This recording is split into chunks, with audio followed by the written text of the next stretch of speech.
असम में डॉक्टर भूपेन हजारिका के 100वें योम पैदाइश के मौके पर एक प्रोग्राम का इनेकाद किया गया, जिसमें वज़ीर आज़म की मौजूदगी में गुवाहाटी खानापारा में सुधाकांत भूपेन हजारिका के अमर गीत की गूंज सुनाई थी। इस मौके पर 1000 से ज्यादा कलाकारों ने भारत की मुख्तलिफ ज़बानों में उनकी कुछ क्लासिक मास्टरपीसेस को सबमिटेड किया। 1000 से ज्यादा कलाकारों ने भारत रत्न को भारत की मुख्तलिफ जबानों में पेश कर एक भारत श्रेष्ठ भारत का पैगाम दिया।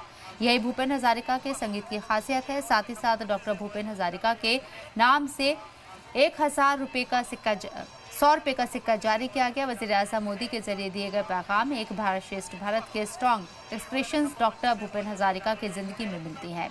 इंस्पिरेशन यहाँ उनका संगीत सरहदी जबानों से परे आत्माओं को जोड़ता है।